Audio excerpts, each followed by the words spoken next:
All right, you know where we're going? I do. Okay. Well, let's see if we can get there. All right. Well, hey, welcome back to another episode of Road Noise. Hey, I'm glad you're hanging out with Dad and I yet another conversation. Um, I'm looking forward to seeing where we're going with this one again tonight. I didn't get much of a preview ahead of time, but hey, these are always good, regardless if you get a preview or not. So take it away, Dad. Where are we headed to?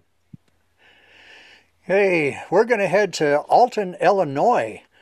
And let me share a story with you that I was reminded about today. Because today here in Michigan, it's a warm day.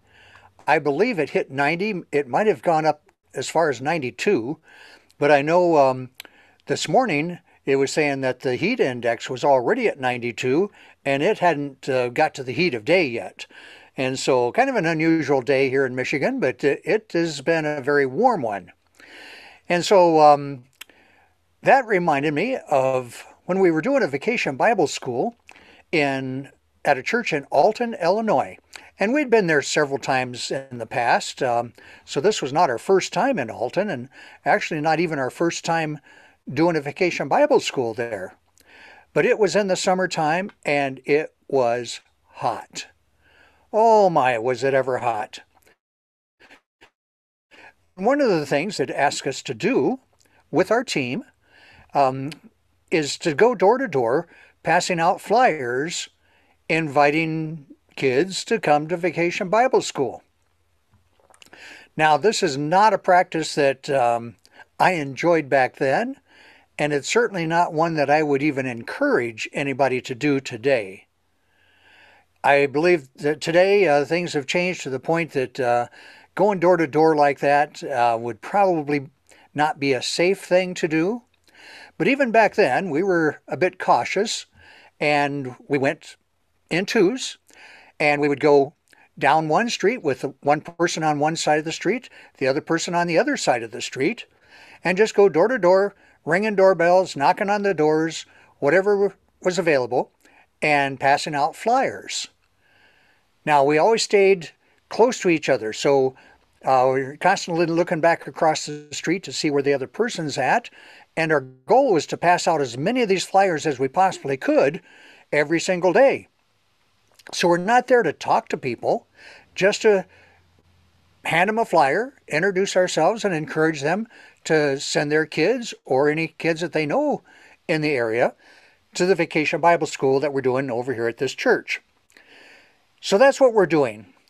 Now, if you're doing that, you're going to ring doorbells or you're going to knock on doors, and there's going to be several houses where nobody answers. And I'm guessing there's probably good out the window and they see us and they don't recognize us and they're right into the chat. Or maybe they do recognize us and say, no, we don't want to talk to them. But whatever the case is, um, a lot of times there's nobody that comes to the door, in which case we'd try to leave a flyer stuck in the door somewhere so that when they got home, hopefully they'd find it.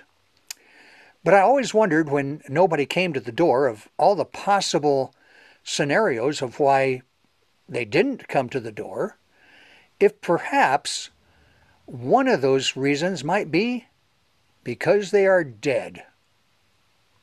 You see, the local radio and television had been broadcasting every single day.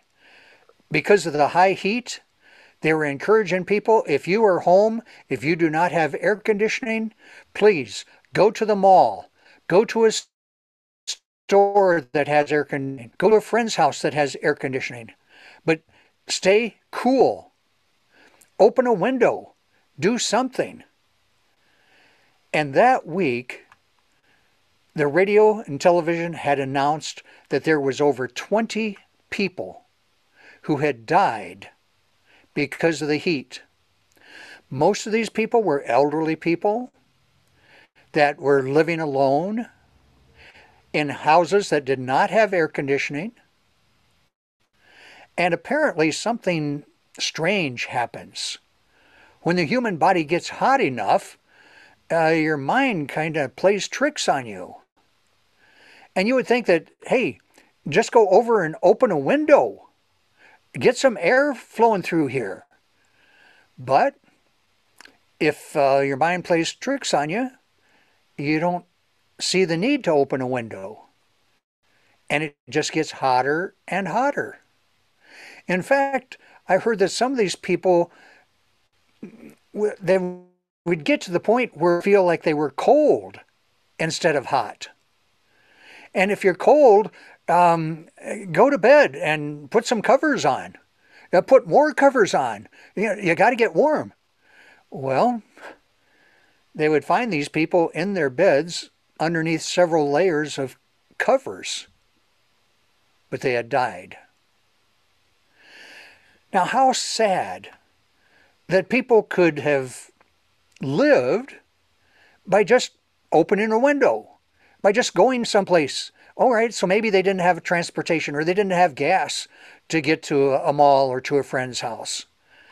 But it's sad that people would lose their lives because of that high heat. And my guess is that still goes on to this day. But you know, it's one thing to die physically, but it's another thing to die spiritually. And to be dead spiritually when you die physically. Because if you've not come to a saving knowledge of the Lord and Savior Jesus Christ, my Bible tells me that there's a very hot place that's going to be waiting for you. And you're not going to be able to die there. You're going to have everlasting life, but not everlasting life in heaven in a very pleasant environment, but of everlasting life in a fire that never goes out. And that's why we were there, to share the gospel that Christ came. He paid the price so that we can have salvation, so that we can live forever in heaven. And so that's what we were doing there in the Vacation Bible School, is sharing that truth, that Christ has come, paid the price, so that we can be saved. And so, my friends, I share with you, it can be hot here on earth. And that heat could even bring you to the point of death. But I'm really concerned that you get to know the Lord as your Savior so that you don't have to spend eternity in hell. So I'm going to park it right there for this episode. But if you're looking for that in print, that was episode number 40. Can you feel the heat? Yeah, can you feel the heat? Hey, and we'll if as this gets published both on YouTube and then I assume Dad you'll share this on Facebook, um, we'll drop a link into uh, the comments here over to God's Family, so that if you are wondering, hey, how do I have a relationship with Jesus Christ, or what does this future in heaven have to do with me here on earth now?